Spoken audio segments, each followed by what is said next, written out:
Howdy guys, we're on to week 11 of the mock prep now, which covered over Christmas and New Year's.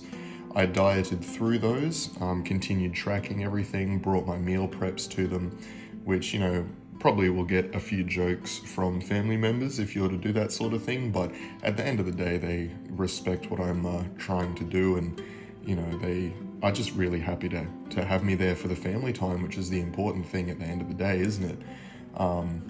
But, it's still a tough time to go through a diet, and that's why I don't typically ask any of my clients to do it.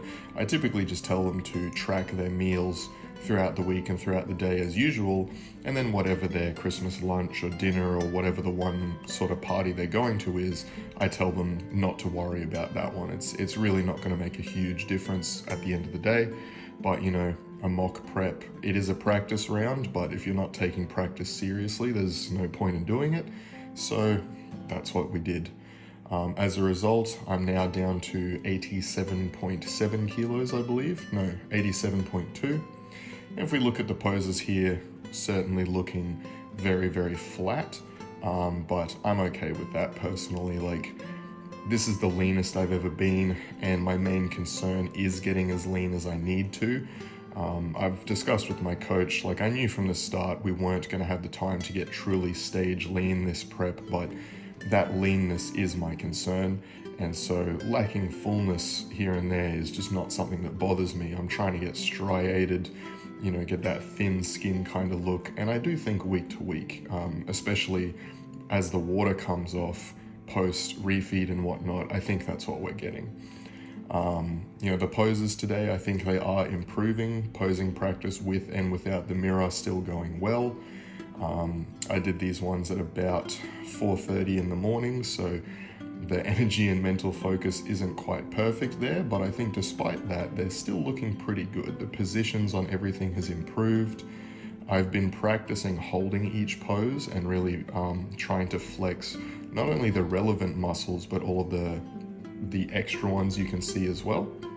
And I've messed around with some different positions. You can see here on the side chest, I use a staggered stance now. Originally, I thought it made my legs look too small, but I think with the leanness coming through, the added definition of the legs really makes up for that.